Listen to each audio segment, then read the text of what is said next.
Bine ne-am regăsit, dragi prieteni! Astăzi, din păcate, nu avem dintre cele mai bune vești. S-a aprins fitilul în Orientul Mijlociu. Israelul a atacat Iranul. Să fie acesta momentul în care începe cel de-al treilea război mondial? Nu știu să vă răspund la această întrebare, dar știu că va exista un război în Orientul Mijlociu, un război mare, un război în care va participa și Statele Unite ale Americii. Și astfel, noi aici, în estul Europei, avem tot interesul ca Europa să sprijine în continuare Ucraina, pentru că America va pune pe planul secund Europa în favoarea Israelului. Sper să mă înșel, dar asta cred.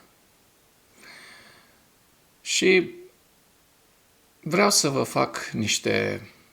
vă dau niște titluri, niște headline-uri a ceea ce s-a întâmplat de puțin timp în Iran. Israel a lansat un atac aerian asupra mai multor situri nucleare în Iran, în cadrul unei operațiuni denumite Rising Lion, potrivit declarațiilor oficiale ale armatei israeliene IDF și ale premierului Benjamin Netanyahu. Explozii puternice au fost auzite în capitala Teheran, iar Israelul a declarat stare de urgență, anticipând contraatacuri imediate din partea Iranului. De altfel, Netanyahu a descris Iranul drept o amenințare directă la adresa suveranității Israelului. Presa de stat iraniană a relatat că mai multe zone rezidențiale din Teheran au fost lovite, iar printre victime s-ar afla și civili, inclusiv copii, deși aceste informații nu au fost confirmate din surse independente potrivit BBC. Mai mult, televiziunea iraniană spune că șeful gărzii revoluționare din Iran, Hossein Salami, a fost ucis într-unul dintre atacuri, iar în replică Iranul acuză SUA de complicitate, în ciuda declarației oficiale a secretarului de stat Marco Rubio, că Statele Unite nu au fost implicate în acest atac. Iranul este așteptat să răspundă mult mai puternic decât în octombrie 2024, atunci când Teheranul a lansat sute de rachete balistice asupra Israelului, majoritatea fiind interceptate. Acum un atac similar este din nou posibil, de asemenea grupările proxy ale Iranului din regiune, deși afectate în ultimul an, ar putea reacționa militar asupra Israelului. Îngrijorarea principală a comunității internaționale, scrie The New York Times, este că acest atac al Israelului ar putea escalada rapid într-un război extins în Orientul Mijlociu, ceea ce vă spuneam și eu mai înainte. Justificarea oficială a armatei israeliene, a IDF, pentru atac: astăzi, Iranul este mai aproape ca niciodată de obținerea unei arme nucleare. Armele de distrugere în masă aflate în mâinile regimului iranian reprezintă o amenințare existențială pentru statul Israel și pentru întreaga lume. Statul Israel nu are altă opțiune decât să-și îndeplinească obligația de a acționa în apărarea cetățenilor săi și va continua să o facă oriunde este necesar, așa cum a făcut-o și în trecut. Și acum vreau să trecem să vă arăt și niște imagini, nu doar informații, nu doar cuvinte, a ceea ce s-a întâmplat în noaptea de 13 iunie, atunci când Israelul a lansat un atac preventiv menit să submineze programul nuclear și instalațiile militare ale Iranului. Sursele informației: The Times of Israel, IDF, pe rețelele de socializare și CNN. Ministrul israelian al apărării Israel Katz a declarat stare de urgență în toată țara în urma atacului preventiv al Israelului asupra Iranului.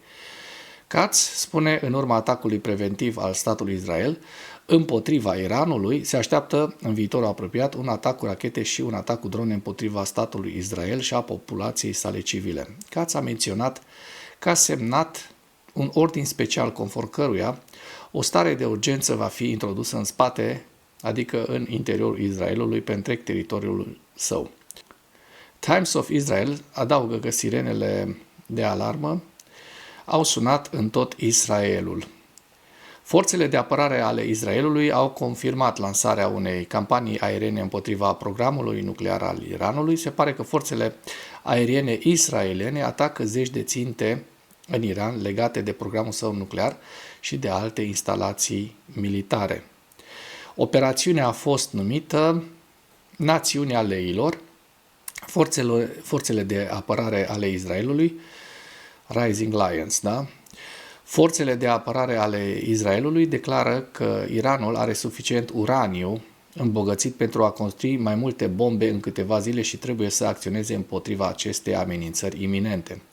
Sirenele care au răsunat în tot Israelul au fost un avertisment din partea IDF-ului care a precedat orice posibil răspuns iranian.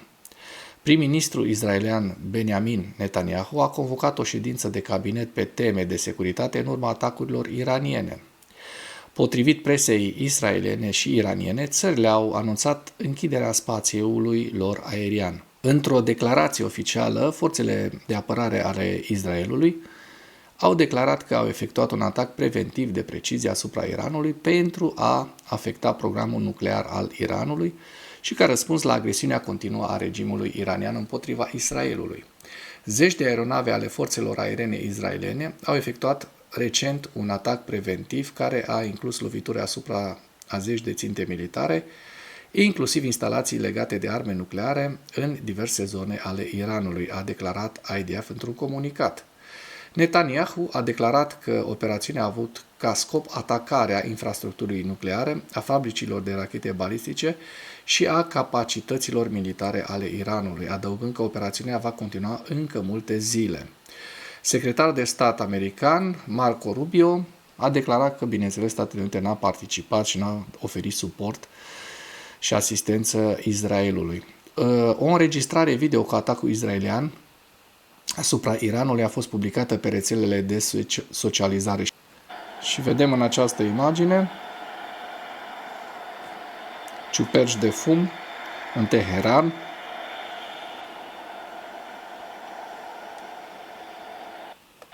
Bun. Imagini, adică poze, nu doar videoclipuri, cu aceste ciuperci de fum. Conform relatărilor din presă, șeful armatei iraniene, Mohamed Bagheri, și alți comandanți militari de rang înalt iranieni și dezvoltatori de sisteme nucleare au fost uciși în atacurile inițiale ale forțelor de apărare israeliene asupra Iranului. Presa de stat iraniană a confirmat de asemenea moartea comandantului corpului gărzilor revoluționare islamice, Hossein Salami, în urma atacului israelian. Și vreau să vă mai arăt această știre. Șeful statului major iranian a fost ucis în atacuri israeliene. Mohamed Bagheri, despre care vă spuneam mai înainte, a fost cu siguranță ucis în acest atac țintit și cei de la CNN ne spun că prin IRNA, generalul major Bagheri și generalul major Salami au fost uciși în atacuri israeliene separate vineri noaptea. Deci azi noapte. Joi spre vineri noaptea, să spunem mai precis.